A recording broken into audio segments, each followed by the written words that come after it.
Veja só, disse ele, como as coisas acontecem. Se eu não tivesse tido a ideia de aspirar rapé, e se eu não te houvesse impedido de mandar o menino, retrucou a mulher. É preciso convir que tivemos sorte. Olha o que é o acaso. Eis, meu amigo, como nos agradecem. 59. És um bravo rapaz, meu caro Pierre, parabéns. Não te desanimes com a ingratidão dos homens, encontrarás muitos outros assim, agora que te comprometes a lhes prestar serviço, até mesmo entre os que creem na intervenção dos espíritos. Resp. Sim, e sei que os ingratos um dia serão pagos com ingratidão. 60. Vejo agora que posso contar contigo e que te tornas verdadeiramente sério. Resp. Mais tarde verás que serei eu a te ensinar moral. 61.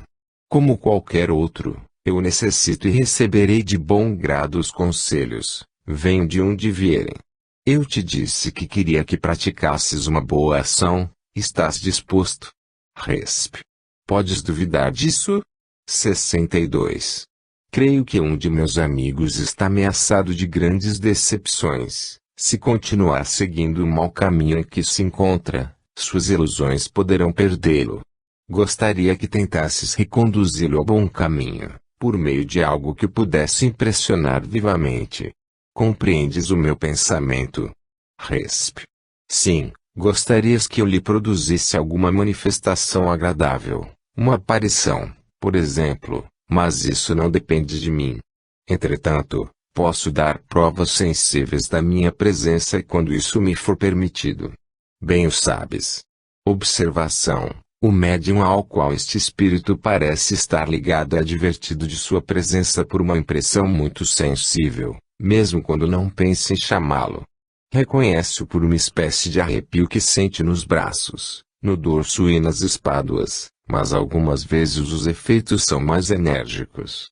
Numa reunião que ocorreu em nossa casa, no dia 24 de março passado, este espírito respondeu às perguntas através de outro médium.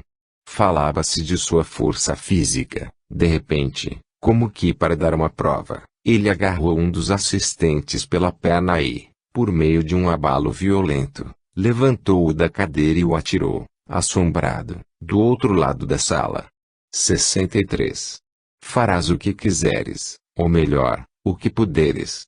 Aviso-te que ele possui alguma mediunidade. Resp. Tanto melhor, tenho meu plano. 64. Que esperas fazer?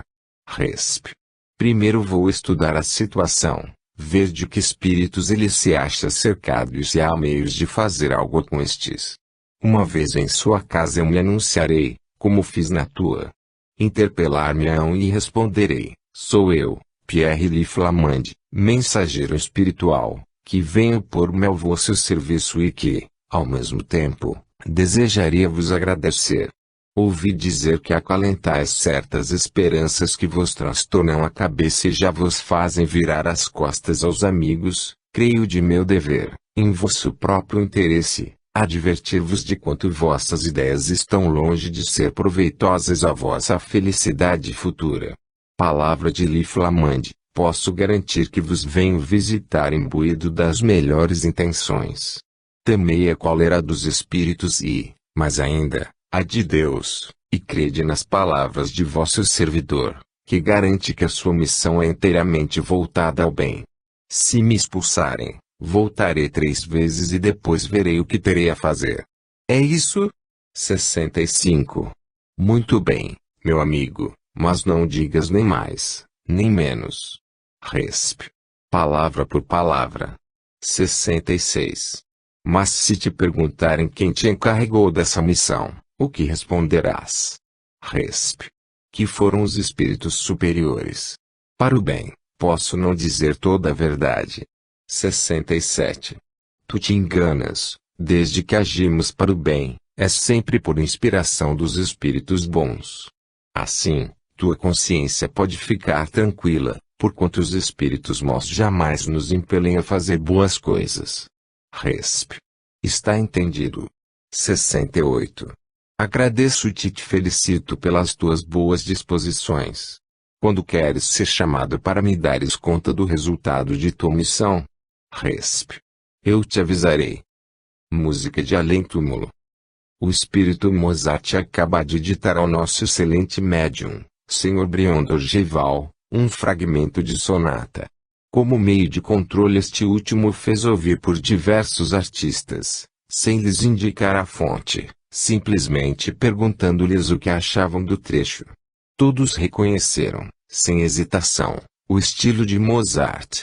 Foi executado na sessão da Sociedade do dia 8 de abril passado, na presença de numerosos peritos, pela senhorita de Davans, aluna de Chopin e pianista distinta, que houve por bem prestar seu concurso.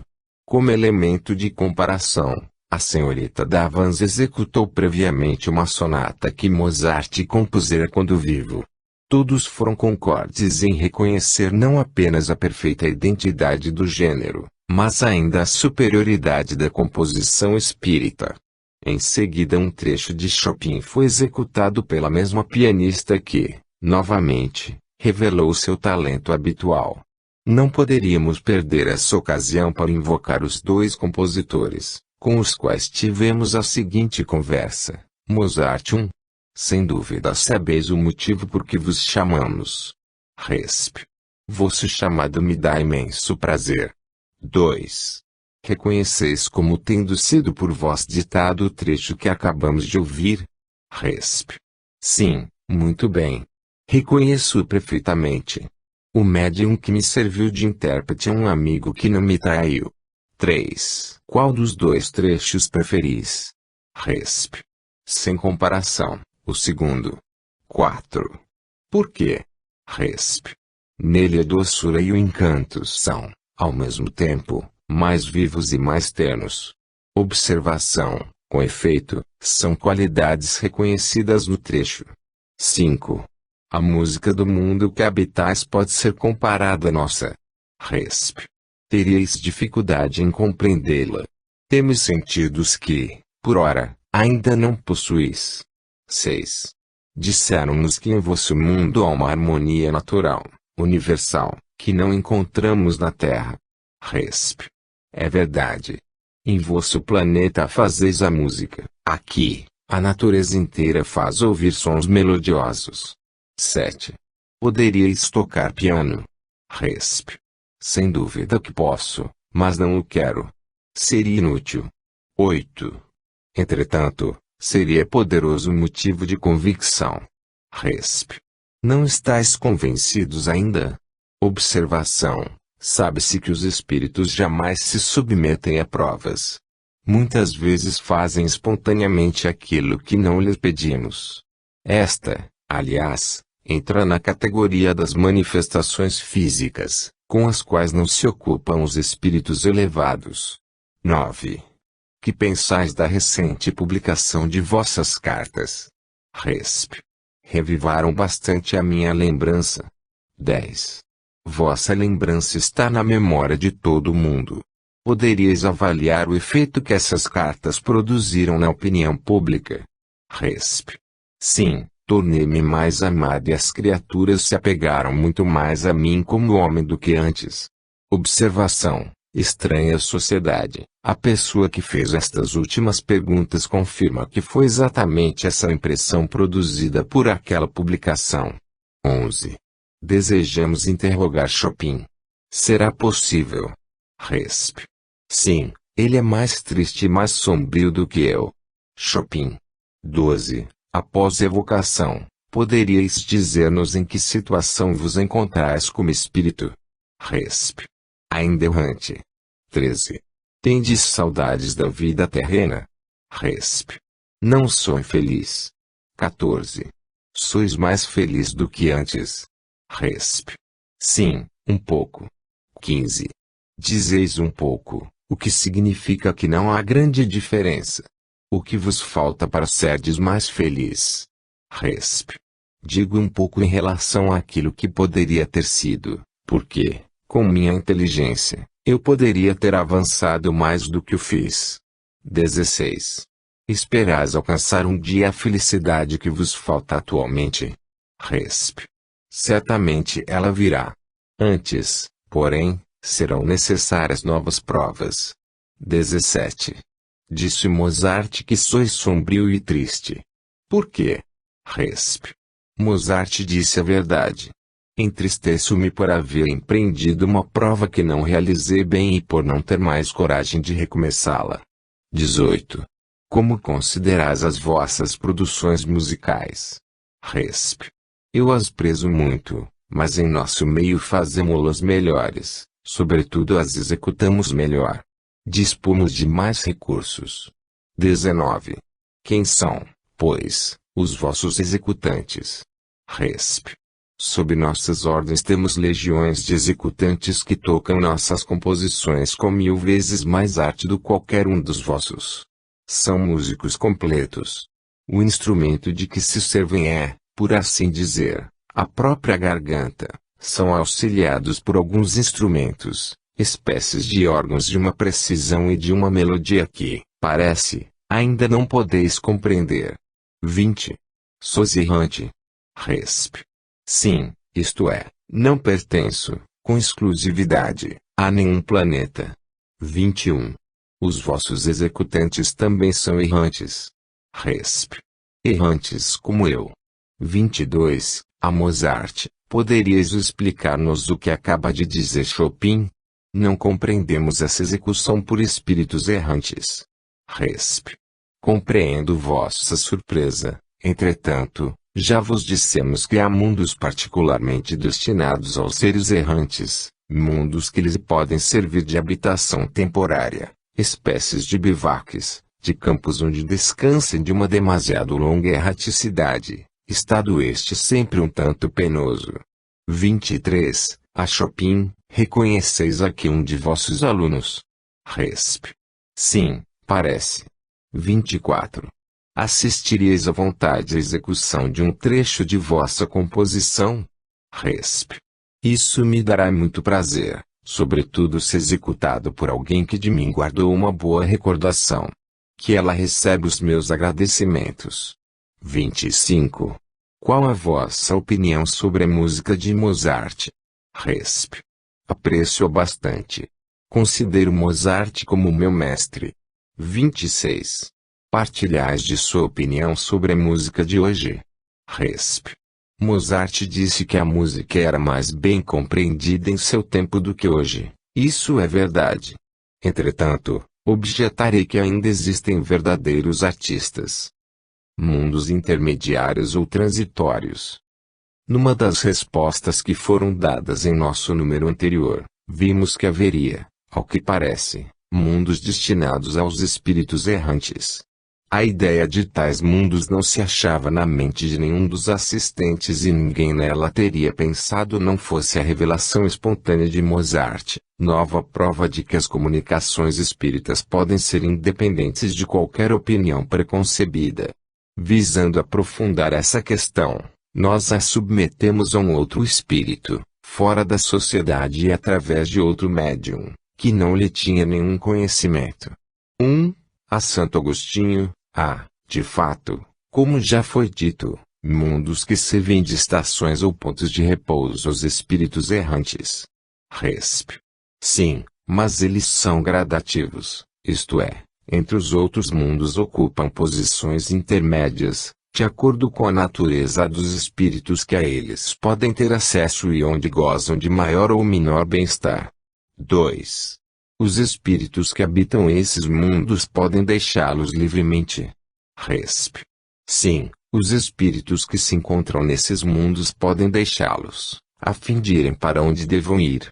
Figurai-os como bandos de aves que pousam numa ilha, para aí aguardarem que se lhes refaçam as forças, a fim de seguirem seu destino. 3. Enquanto permanecem nos mundos transitórios, os espíritos progridem. Resp. Certamente. Os que vão a tais mundos o fazem com o objetivo de se instruírem e de poderem mais facilmente obter permissão para passar a outros lugares melhores e chegar à perfeição que os eleitos atingem. 4. Pela sua natureza especial, os mundos transitórios conservam-se perpetuamente destinados aos espíritos errantes.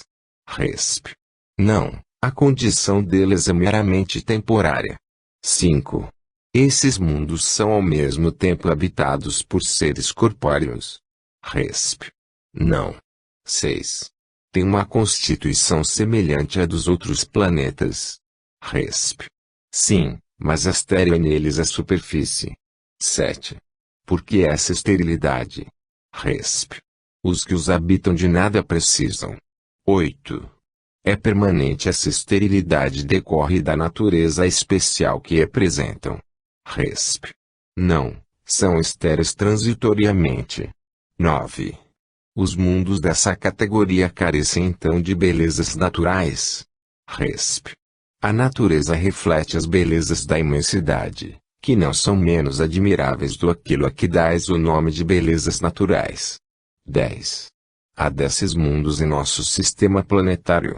Resp. Não. 11. Sendo transitório o estado de semelhantes mundos, a Terra pertencerá algum dia ao número deles. Resp. Já pertenceu. 12. Em que época? Resp. Durante a sua formação. Observação. Mais uma vez esta comunicação confirma a grande verdade. Nada é inútil em a natureza, tudo tem um fim, uma destinação. Em lugar algum há o vazio, tudo é habitado, há vida em toda parte. Assim, durante a dilatada sucessão dos séculos que passaram antes do aparecimento do homem na Terra, durante os lentos períodos de transição que as camadas geológicas atestam, antes mesmo da formação dos primeiros seres orgânicos, naquela massa informe, naquele árido caos, onde os elementos se achavam em confusão, não havia ausência de vida. Seres isentos das nossas necessidades, das nossas sensações físicas, lá encontravam refúgio. Quis Deus que, mesmo assim, ainda imperfeita, a Terra servisse para alguma coisa. Quem ousaria afirmar que, entre os milhares de mundos que giram na imensidade, um só, um dos menores, perdido no seio da multidão infinita deles, goza do privilégio exclusivo de ser povoado? Qual então a utilidade dos demais? Tê-los-ia Deus feito unicamente para nos recriarem à vista? Suposição absurda, incompatível com a sabedoria que esplende em todas as suas obras. Ninguém contestará que, nesta ideia da existência de mundos ainda impróprios para a vida material e, não obstante, já povoados de seres vivos apropriados a tal meio, a qualquer coisa de grande e sublime, em que talvez se encontre a solução de mais de um problema. Ano 2, junho de 1859, número 6. Conversas familiares de além-túmulo. Espírito Alexandre de Humboldt. Falecido em 6 de maio de 1859, evocado na Sociedade Parisiense de Estudos Espíritas nos dias 13 e 20 do mesmo mês, a São Luís, poderíamos evocar o espírito Alexandre de Humboldt, que acaba de falecer. Resp. Se quiserdes, amigos. 1. Evocação. Resp. Eis-me aqui. Como isso me espanta. 2. Porque isto vos espanta. Resp. Estou longe do que era, há apenas alguns dias. 3. Se vos pudéssemos ver, como seríeis visto? Resp. Como homem. 4. Nosso chamado vos contraria? Resp. Não. 5. Tivestes consciência de vosso novo estado logo após a morte? Resp. Eu a esperava há muito tempo. Observação. Entre homens que, como o Sr. Humboldt, morrem de morte natural, pela extinção gradual das forças vitais, o espírito se reconhece muito mais prontamente do que naqueles em que a vida é bruscamente interrompida por um acidente ou morte violenta, posto já existir um começo de desprendimento antes de cessar a vida orgânica. No Sr. Humboldt, a superioridade do espírito e a elevação dos pensamentos facilitaram esse desprendimento, sempre mais lento e mais penoso naqueles cuja vida é inteiramente material. 6. Tendes saudades da vida terrestre? Resp. Não, absolutamente. Sinto-me feliz, não me vejo mais na prisão, meu espírito é livre. Que alegria! E que doce momento me trouxe esta nova graça de Deus. 7. Que pensais da estátua que vos será erigida na França, embora sejais estrangeiro? Resp. Meus agradecimentos pessoais pela honra que me é feita. O que sobretudo aprecio em tudo isso é o sentimento de união que o fato demonstra, o desejo de ver extintos todos os ódios. 8. Vossas crenças mudaram. Resp. Sim, muito. Mas ainda não revi tudo. Esperai um pouco, antes de me falardes com mais profundidade. Observação: esta resposta e o termo revi são característicos do estado em que ele se encontra. Apesar do pronto desprendimento de seu espírito, existe ainda certa confusão de ideias. Havendo deixado o corpo apenas há 8 dias, ainda não teve tempo de comparar suas ideias terrestres com as que pode ter atualmente. 9. Estais satisfeito com o emprego que fizestes de vossa existência terrena? Resp. Sim. Cumpri mais ou menos o objetivo a que me propus. Servi à humanidade, razão por que hoje sou feliz. 10. Quando vos propusestes este objetivo? Resp. Ao vir para a Terra. Observação: desde que se propôs um objetivo ao vir à Terra, é porque tinha realizado um progresso anterior e sua alma não nascer ao mesmo tempo que o corpo. Essa resposta espontânea não pode ter sido provocada pela natureza da pergunta ou pelo pensamento do interlocutor. 11. Escolhestes esta existência terrena? Resp. Havia numerosos candidatos a esta obra. Roguei ao ser por excelência que me concedesse, e obtive. 12. Lembrais da existência que precedeu a que acabais de deixar? Resp. Sim, ela se passou longe de vós, num mundo muito diferente da Terra. 13. Esse mundo é igual, inferior ou superior à Terra? Resp. Desculpai, é superior. 14. Sabemos que nosso mundo está longe da perfeição e, consequentemente, não nos sentimos humilhados por haver outros acima de nós. Mas, então, como viestes a um mundo inferior àquele que habitáveis? Resp. Não damos aos ricos. Eu quis dar, por isso desci à cabana do pobre. 15. Poderíeis dar-nos uma descrição dos seres animados do mundo em que habitáveis? Resp. Ao vos falar há pouco, tinha esse desejo, mas compreendi, em tempo, que teria dificuldade de vos explicar perfeitamente. Ali os seres são bons, muito bons, já compreendeis esse ponto, que é a base de todo o resto do sistema moral naqueles mundos. Nada ali entrava o desenvolvimento dos bons pensamentos, nada lembra os maus, tudo é felicidade, porquanto cada um está contente consigo mesmo e com todos os que o cercam. Em relação à matéria e aos sentidos, qualquer descrição seria inútil. Que simplificação na engrenagem de uma sociedade! Hoje, que me acho em condição de comparar as duas, surpreendo-me com a distância. Não penseis que assim falo para vos desanimar, não, muito ao contrário. É necessário que o vosso espírito fique bem convencido da existência de tais mundos, então sentireis um ardente desejo de os alcançar e o trabalho vos abrirá o caminho. 16. Esse mundo faz parte do nosso sistema planetário? Resp. Sim, está muito próximo de vós. Entretanto, não podeis vê-lo, porque não tem luz própria e não recebe nem reflete a luz dos sóis que o rodeiam. 17. Há pouco havias dito que vossa precedente existência se passara longe de nós e agora dizeis que esse mundo é muito próximo. Como conciliar as duas coisas? Resp.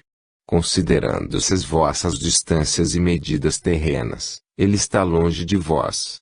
Se, entretanto, tomardes o compasso de Deus e, num volver de olhos, tentardes abranger toda a criação, estará próximo. Observação: evidentemente podemos considerá-lo longe se tomarmos como termo de comparação as dimensões de nosso globo, mas está perto em relação aos mundos que se encontram a distâncias incalculáveis. 18. Poderíeis precisar a região do espaço em que se acha esse mundo? Resp. É inútil. Os astrônomos jamais a conhecerão. 19. A densidade desse mundo idêntica à do nosso globo. Resp. A proporção é infinitamente menor. 20. Seria esse mundo da natureza dos cometas? Resp. Não, absolutamente. 21. Se não tem luz própria, e não recebe nem reflete a luz solar, nele reinará uma perpétua escuridão. Resp. Os seres que lá vivem não necessitam absolutamente de luz. A obscuridade não existe para eles, não a compreendem. Pensaries, caso fosseis cegos, que ninguém pudesse dispor do sentido da visão. 22. Conforme certos espíritos, o planeta Júpiter é muito superior à Terra. Isso é exato? Resp. Sim, tudo quanto vos disseram é verdade. 23. Revistes Arago depois que voltastes ao mundo dos espíritos? Resp. É ele que me estendeu a mão quando deixei o vosso. 24. Em vida conhecestes o espiritismo? Resp. O espiritismo, não, o magnetismo, sim. 25. Qual a vossa opinião sobre o futuro do espiritismo entre as corporações científicas? Resp. Grande, mas seu caminho será penoso. 26. Pensais seja ele aceito algum dia pelas organizações científicas? Resp. Certamente. Acreditais, entretanto, que isso seja indispensável. Ocupai-vos, antes de tudo, e inocular os seus primeiros preceitos no coração dos infelizes que enchem o vosso mundo. É o bálsamo que acalma os desesperos e dá esperança. Observação: havendo sido chamado na sessão de 27 de maio, através de outro médium, François Arago assim respondeu perguntas análogas, em vida: qual era a vossa opinião sobre o espiritismo? Resp. Eu o conhecia muito pouco e, em consequência, não lhe atribuía muita importância. Deixo-vos concluir se mudei de opinião. Pensais seja ele um dia aceito e reconhecido pelas corporações científicas. Refiro-me à ciência oficial, pois há muitos cientistas que individualmente aceitam. Resp.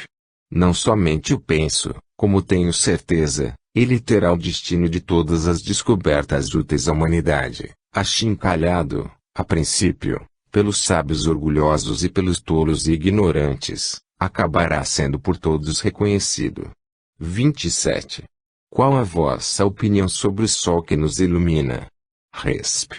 Aqui ainda nada aprendi sobre ciência, entretanto, sempre acreditei que o Sol não passa de um vasto centro elétrico. 28. Essa opinião é reflexo da que tinhais como homem ou é a vossa como espírito? Resp. É a minha opinião quando vivia, corroborada pelo que sinto atualmente. 29. Pois que procedes de um mundo superior à Terra, como é possível que não adquiristes conhecimentos precisos sobre estas coisas, antes da vossa última existência e dos quais hoje vos lembrareis? Resp. Certamente os tinha, mas o que perguntais não tem nenhuma relação com tudo quanto me foi possível aprender nas existências anteriores, tão diferentes da que deixei. A astronomia, por exemplo, para mim foi uma ciência inteiramente nova. 30. Muitos espíritos nos têm dito que habitavam ou haviam habitado outros planetas, mas nenhum nos dissera habitar o Sol. Por quê? Resp. O Sol é um centro elétrico e não um mundo, é um instrumento e não uma habitação. Então não tem habitantes. Resp. Habitantes fixos, não, visitantes, sim. 31. Acreditais que, dentro de algum tempo, quando vos tiver sido possível fazer novas observações, podereis fornecer-nos melhores informações sobre a natureza do Sol? Resp. Sim, talvez, será um prazer. Entretanto, não espereis muito de mim, não errarei por muito tempo. 32. Onde pensais ir quando deixardes erraticidade? Resp. Deus haverá de permitir-me repousar por algum tempo. Vou desfrutar dessa liberdade para reunir-me aos amigos muito caros que me esperam. Depois, não sei ainda. 33. Pedimos permissão para ainda vos dirigir algumas perguntas, considerando que os vossos conhecimentos de história natural sem dúvida permitem que respondais. A sensitiva e a dioneia têm movimentos que denotam grande sensibilidade e, em certos casos, uma espécie de vontade, como a última, por exemplo, cujos lóbulos apanham a mosca que sobre ela vem pousar para sorver o seu suco. Parece que o vegetal lhe estende uma armadilha, para em seguida matá-la. Perguntamos se essas plantas são dotadas da faculdade de pensar, se têm uma vontade e se formam uma classe intermediária entre a natureza vegetal e a natureza animal, numa palavra, se representam a transição de uma outra. Resp. Tudo é transição em a natureza, pelo próprio fato de que nada é semelhante e, entretanto, tudo se encadeia. Essas plantas não pensam e, assim, não têm vontade. As ostras que se abrem, assim como todos os zoófitos, não pensam. Possuem apenas um instinto natural. 34. As plantas experimentam sensações dolorosas quando são mutiladas. Resp. Não. Observação. Um membro da sociedade manifesta a opinião de que os movimentos das plantas sensitivas são análogos aos que se produzem nas funções digestivas e circulatórias do organismo animal, e que ocorrem sem a participação da vontade. Com efeito, não se vê o píloro contrair-se ao contato de certos corpos para recusar-lhes a passagem. O mesmo deve ocorrer com a sensitiva e a dioneia, nas quais os movimentos não implicam absolutamente a necessidade de uma percepção e, menos ainda, de uma vontade. 35. Haverá homens fósseis. Resp. O tempo os destruíram pouco a pouco. 36. Acreditais tenham existido homens na Terra antes do dilúvio geológico. Resp. Seria bom que te explicasses claramente sobre esse ponto, antes de fazeres a pergunta. O homem estava na Terra muito antes dos dilúvios. 37. Adão não foi, então, o primeiro homem. Resp. Adão é um mito. Onde colocas Adão? 38. Mito ou não, falo da época que a história lhe assinala. Resp. É pouco calculável para vós. É mesmo impossível avaliar o número de anos em que os primeiros homens permaneceram em estado selvagem e bestial, que não cessou senão muito tempo depois de seu primeiro aparecimento sobre o globo. 39. A geologia fará com que um dia sejam descobertos os traços materiais da existência do homem na Terra, antes do período adâmico. Resp. A geologia, não, o bom senso, sim. 40. O progresso do reino orgânico na Terra está marcado pelo aparecimento sucessivo dos acotiledônios, dos monocotiledônios e dos dicotiledônios. O homem existia antes dos dicotiledônios. Resp. Não, sua fase seguiu aquela. 41. Agradecemos por haverdes atendido ao nosso apelo, bem como os ensinamentos que nos fornecestes. Resp. Foi um prazer.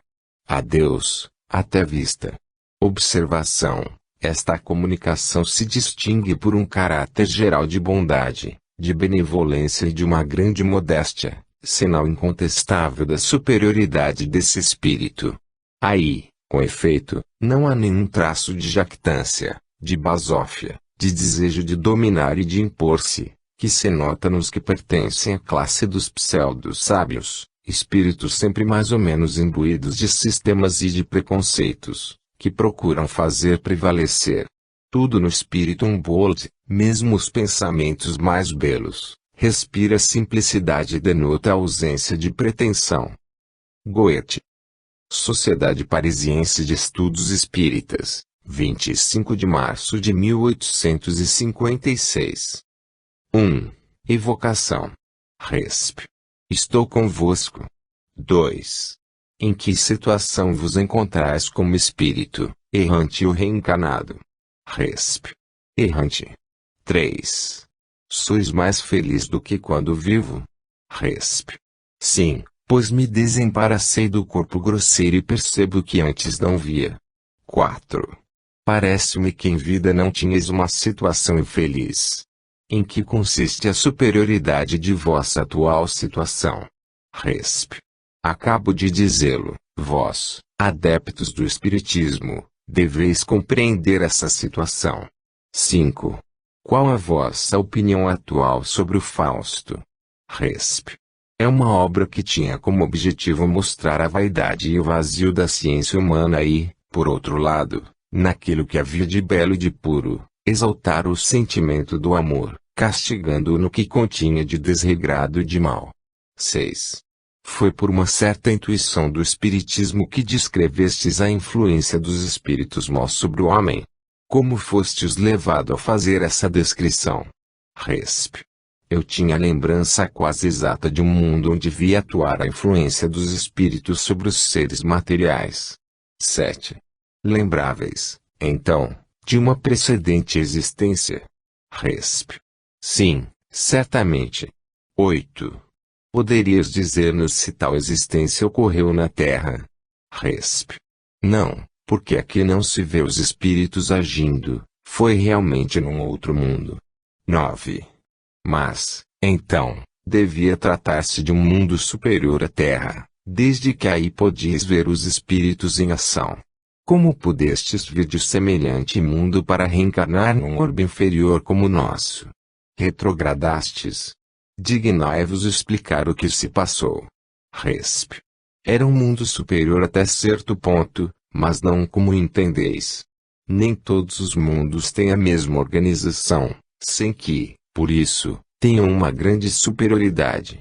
Ademais, sabeis perfeitamente que entre vós eu cumpri uma missão que não podeis dissimular, porque ainda representais as minhas obras. Não houve retrogradação, considerando-se que servi e ainda sirvo para vossa moralização. Eu aplicava aquilo que podia haver de superior no mundo precedente para corrigir as paixões de meus heróis. 10. De fato, vossas obras ainda são representadas. Acabam de fazer a versão teatralizada do Fausto. Assististes à sua encenação? Resp. Sim. 11. Poderíeis externar a opinião sobre a maneira pela qual o Sr. Gounod interpretou o vosso pensamento através da música? Resp. Gounod evocou-me sem o saber. Compreendeu-me perfeitamente. Como músico alemão eu não teria feito melhor. Talvez ele pense como músico francês. 12. Que pensais de Werther? Resp. Hoje eu lhe censuro o desfecho. 13. Essa obra não teria feito muito mal ao exaltar as paixões. Resp. Fez e causou desgraças. 14. Foi a causa de muitos suicídios. Sois responsável por isso? Resp. Se houve uma influência nociva espalhada por mim, é por isso mesmo que ainda sofro e disso me arrependo. 15. Creio que em vida nutrias grande antipatia pelos franceses. Dá-se o mesmo atualmente. Resp. Sou muito patriota. 16. Estás ainda ligado a um país, de preferência a outro. Resp. Amo a Alemanha por seu pensamento e por seus costumes quase patriarcais. 17. Poderíeis dar-nos a vossa opinião sobre Schiller? Resp. Somos irmãos pelo espírito e pelas missões. Schiller tinha uma alma grande e nobre, que se fazia refletir em suas obras, fez menos mal que eu. M bastante superior, porque era mais simples e mais verdadeiro. 18. Qual a vossa opinião sobre os poetas franceses em geral, comparados aos poetas alemães? Não se trata de um vão sentimento de curiosidade, mas de nossa instrução. Confiamos que os vossos elevados sentimentos nos dispensarão da necessidade de pedir que o façais imparcialmente, pondo de lado qualquer preconceito nacional. Resp. Sois bastante curiosos, mas vou satisfazer-vos. Os franceses modernos muitas vezes escrevem belos poemas, entretanto utilizam mais palavras bonitas do que bons pensamentos. Deveriam consagrar-se mais ao coração do que ao espírito. Falho em geral, mas faço algumas exceções em favor de alguns. Um grande poeta pobre, entre outros. 19. Um nome é sussurrado na Assembleia. É ele que vos refereis? Resp. Pobre, ou que passa por tal. 20. Sentir-nos-íamos felizes se obtivéssemos uma dissertação sobre assunto de vossa escolha, para nossa instrução. Teríeis a bondade de ditar-nos alguma coisa. Resp. Falo-ei mais tarde, e por outros médiuns, evocai-me em outra ocasião. O negro Pai César. Pai César, homem livre, de cor, falecido em 8 de fevereiro de 1859, com 138 anos de idade, perto de Covington, nos Estados Unidos. Nasceu na África e foi levado para Louisiana com cerca de 15 anos. Os restos mortais desse patriarca da raça negra foram acompanhados ao campo de repouso por um certo número de habitantes de Covington, e uma multidão de pessoas de cor. Sociedade, 25 de março de 1859. 1. A São Luís, poderíeis dizer-nos se podemos invocar o preto Pai César, a quem acabamos de nos referir? Resp. Sim, eu auxiliarei a vos responder. Observação.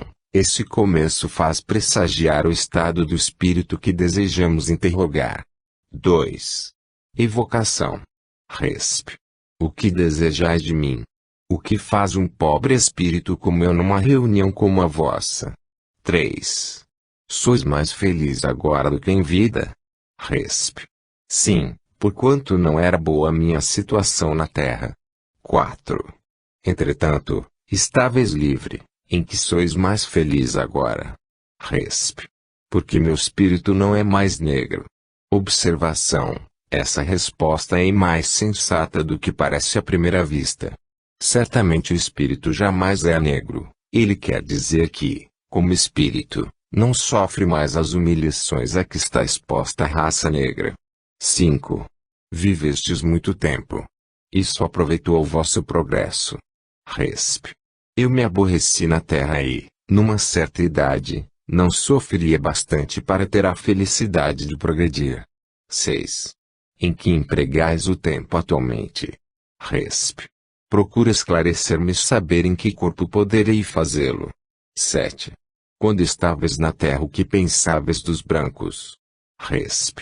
São bons, mas orgulhosos e vãos, devido a uma alvura de que não foram responsáveis. 8. Considerais a brancura como uma superioridade? Resp. Sim, visto ter sido desprezado como negro. 9. A São Luís, a raça negra é de fato uma raça inferior? Resp. A raça negra desaparecerá da terra. Foi feita para uma latitude diversa da vossa.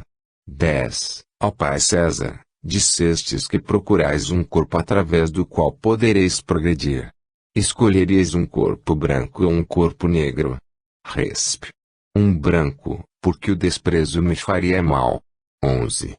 Vivestes realmente até a idade que vos é atribuída, 138 anos? Resp. Não contei bem, pela razão que já disse. Observação. Acabamos de observar que os negros, não possuindo registro civil de nascimento, só de maneira aproximada podem ter a idade avaliada, sobretudo a daqueles que nasceram na África. 12. A São Luís, algumas vezes os brancos reencarnam em corpos negros? Resp. Sim.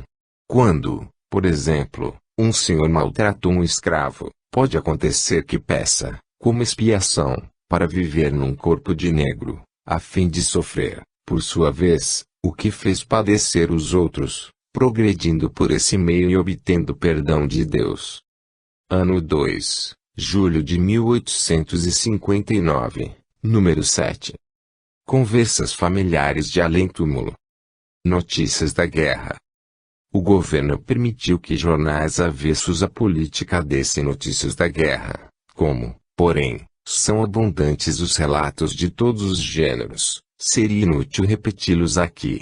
O que talvez constitua mais novidade para os nossos leitores é um relato que procede do outro mundo. Embora não seja extraído da fonte oficial do Moniteur, nem por isso oferece menor interesse, do ponto de vista dos nossos estudos. Assim, pensamos em interrogar algumas das gloriosas vítimas da vitória, presumindo aí pudéssemos encontrar alguma instrução de utilidade. Tais assuntos de observação e, sobretudo, de atualidade, não se apresentam todos os dias. Não conhecendo pessoalmente nenhum dos participantes da última batalha, rogamos aos espíritos assistentes que nos enviassem alguém. Pensamos até mesmo encontrar mais liberdade no desconhecido do que na presença de amigos ou parentes dominados pela emoção. Logrando resposta afirmativa, obtivemos as seguintes conversas. O Zoavo de Magenta. Primeira conversa. Sociedade, 10 de junho de 1859. 1. Rogamos a Deus Todo-Poderoso permitir ao espírito de um dos militares mortos na Batalha de Magenta que se comunique conosco. Resp. Que quereis saber? 2. Onde vos encontráveis quando vos chamamos? Resp. Não saberia dizer. 3. Quem vos preveniu que desejaríamos nos entreter convosco? Resp. Alguém mais astuto do que eu. 4. Quando na carne duvidáveis que os mortos pudessem vir conversar com os vivos? Resp. Oh! Isso não. 5. Que sensação experimentais por vos encontrardes aqui? Resp.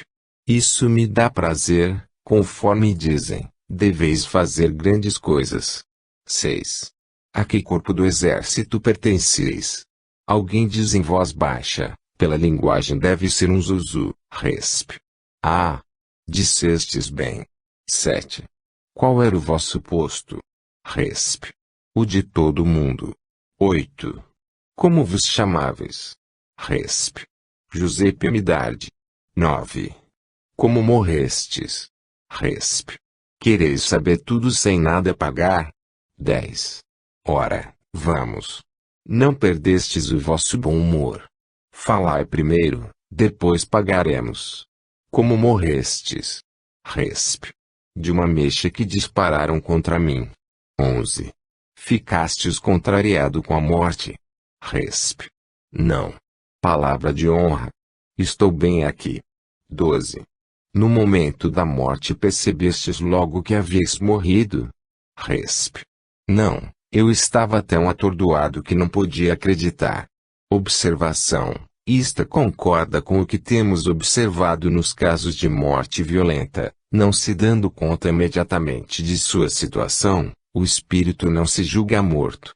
Esse fenômeno se explica muito facilmente. É análogo ao dos sonâmbulos que não acreditam que estejam dormindo. Realmente, para o sonâmbulo, a ideia de sono é sinônimo de suspensão das faculdades intelectuais.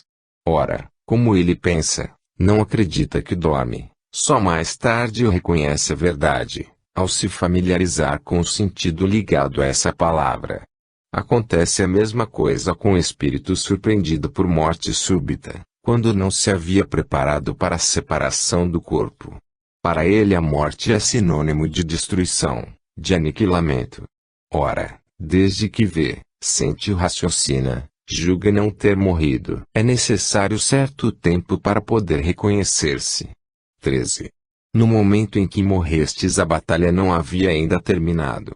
Acompanhastes as suas peripécias? Resp.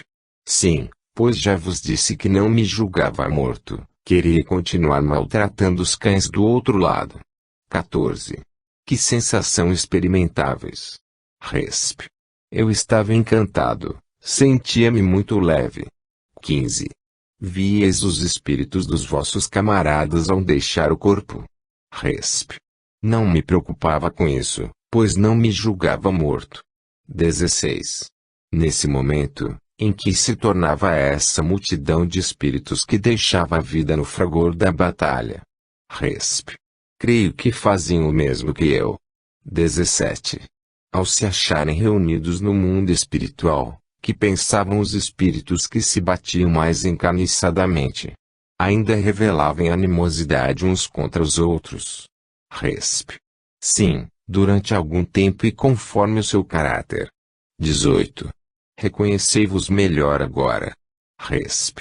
Sem isso não me teriam enviado aqui. 19.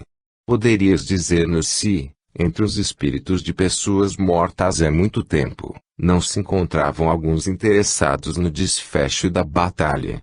Rogamos a São Luís que auxiliasse em suas respostas, a fim de que, para a nossa instrução, fossem elas tão explícitas quanto possível. Resp. Em grande quantidade. É bom saibais que esses combates e suas consequências são preparados com muita antecedência e que os nossos adversários não se envolveriam em crimes, como de fato ocorreu, se a isso não houvessem sido impelidos, tendo em vista as consequências futuras, que não tardareis a conhecer. 20. Deveria haver quem se interessasse pelo sucesso dos austríacos, estabelecendo dois campos entre eles. Resp. Evidentemente. Observação: não parece que aqui estamos vendo os deuses de Homero a tomar partido, uns pelos gregos, outros pelos troianos. Com efeito, quem eram esses deuses do paganismo, senão os espíritos que os antigos haviam transformado em divindades? Não temos razão quando dizemos que o espiritismo é a luz que esclarecerá mais de um mistério, a chave de mais de um problema. 21. Eles exerciam uma influência qualquer sobre os combatentes. Resp. Muito considerável. 22. Poderias descrever a maneira pela qual eles exerciam essa influência? Resp. Da mesma maneira por que são exercidas todas as influências que os espíritos produzem sobre os homens. 23. Que esperais fazer agora? Resp. Estudar mais do que o fiz durante minha última etapa. 24. Retornareis para assistir, como espectador, aos combates que ainda se travam. Resp. Ainda não sei. Tenho afeições que me prendem no momento. Contudo, de vez em quando pretendo dar umas escapadelas para me divertir com as escaramuças subsequentes. 25. Que gênero de afeição vos retém ainda? Resp. Uma velha mãe doente e sofredora, que chora por mim. 26. Peço-me desculpeis o mau pensamento que acaba de me atravessar o espírito, relativamente à afeição que vos retém. Resp. Não vos quero mal por isso. Falo tolices para que possais rir um pouco. É natural que não me tomeis por grande coisa, tendo em vista o honroso corpo ao que pertencia. Ficai tranquilos, eu só me engajei por causa de minha pobre mãe. Mereço um pouco que me tenham mandado a vós. 27. Quando vos encontrastes entre os espíritos ouvíeis o rumor da batalha. Víeis as coisas tão claramente como em vida? Resp.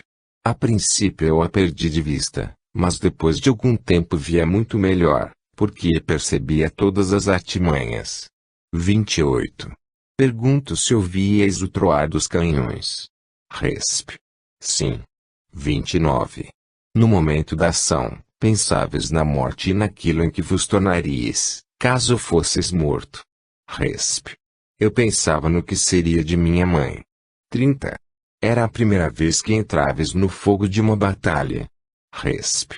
Não, não. E a África? 31. Vistes a entrada dos franceses em Milão? Resp. Não. 32. Aqui sois o único dos que morreram na Itália? Resp. Sim. 33. Pensais que a guerra durará muito? Resp. Não.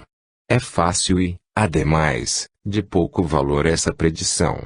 34. Quando entre os espíritos vedes um de vossos chefes, ainda o reconheceis como vosso superior? Resp. Se ele o for, sim, se não, não. Observação: em sua simplicidade e em seu laconismo, esta resposta é eminentemente profunda e filosófica. No mundo espírita a superioridade moral é a única que se reconhece. Quem não a teve na terra, qualquer que tenha sido a sua posição, não terá nenhuma superioridade. Naquele mundo o chefe pode estar abaixo do soldado, o patrão em posição inferior à do servo. Que lição para o nosso orgulho! 35. Pensais na justiça de Deus e vos inquietais por isso. Resp. Quem não pensaria? Mas, felizmente, não tenho muito a temer. Resgatei, por algumas ações que Deus considerou boas, as raras escapadelas que pude cometer na qualidade de Zuzu, conforme dissestes. 36. Assistindo a um combate, poderíeis proteger um de vossos camaradas e desviar-lhe um golpe fatal? Resp. Não, isso não está em nosso poder, a hora da morte é marcada por Deus. Se devemos passar por ela, nada o poderá impedir, como ninguém a poderia atingir se sua hora não houvesse soado. 37. Vedes o general Spinaci? Resp. Ainda não o vi, mas espero vê-lo em breve. Segunda conversa, 17 de junho de 1859, 38. Evocação. Resp. Presente. Firme. Em frente. 39. Lembrais de ter vindo aqui há 8 dias. Resp. Claro. 40. Dissestes ainda não ter visto o general Spinaci. Como poderíeis reconhecê-lo, já que ele não estará envergando o seu hábito de general? Resp. De fato, mas eu conheço de vista. Além disso, temos uma porção de amigos sempre prontos a nos dar a senha. Aqui não é como aí, pois não temos medo de trombar com ninguém e vos asseguro que somente os velhacos ficam sozinhos. 41. Sob que aparência vos encontrais aqui? Resp. Zoavo. 42. Se vos pudéssemos ver, como vos veríamos? Resp. De turbante e culote. 43. Pois bem. Supondo-se que nos aparecesses de turbante e culote, perguntamos onde adquiristes essas roupas, considerando-se que deixastes as vossas no campo de batalha. Resp. Ora essa. Não sei de nada, tenho um alfaiate que me consegue algumas. 44. De que são feitos o turbante e o culote que usais? Tendes alguma ideia? Resp. Não, isto concerne ao negociante de roupas usadas. Observação. Esta questão da vestimenta dos espíritos, e várias outras não menos interessantes que se ligam ao mesmo princípio, são completamente elucidadas por novas observações, feitas no seio da sociedade. Delas daremos conta no próximo número. Nosso bravo Zoavo não se acha assaz adiantado para resolver por si mesmo. Para isso foi-nos necessário o concurso de circunstâncias que se apresentaram fortuitamente e que nos puseram no caminho certo. 45. Dai-vos conta da razão por que nos vedes, ao passo que não vos podemos ver. Resp. Acho que vossos óculos estão muito fracos. 46. Não será por essa mesma razão que não podeis ver o general em uniforme? Resp. Sim, mas ele não o veste todos os dias. 47. Em que dias o veste? Resp. Ora essa. Quando chamam ao palácio. 48. Porque estás aqui vestido de zoavo, já que não vos podemos ver? Resp. Naturalmente porque ainda sou zoavo. Lá se vão quase 8 anos e, também, porque entre os espíritos conservamos a forma durante muito tempo. Mas isso é apenas entre nós. Compreendeis que quando vamos a um mundo completamente estranho, como a Lua ou Júpiter, não nos damos muito ao trabalho de fazer toalete. 49. Falais da Lua e de Júpiter, já os visitastes depois de morto? Resp. Não, não me compreendeis. Depois da morte já percorremos bastante o universo. Não nos explicaram uma porção de problemas da nossa Terra. Não conhecemos Deus e os outros seres muito melhor do que há 15 dias. Com a morte o espírito passa por uma metamorfose que não podeis compreender. 50. Revistes o corpo que deixastes no campo de batalha? Resp. Sim, ele não está nada belo. 51. Que impressão vos deixou tal visão? Resp. Tristeza. 52. Tendes conhecimento de vossa existência anterior? Resp. Sim, mas não era bastante gloriosa para que eu possa envaidecer-me. 53. Dizei-nos apenas o gênero de vida que levastes. Resp. Simples mercador de peles selvagens. 54. Agradecemos por haverdes voltado uma segunda vez. Resp. Até breve. Isso me diverte e me instrui, desde que me tolerem bem aqui, retornarei de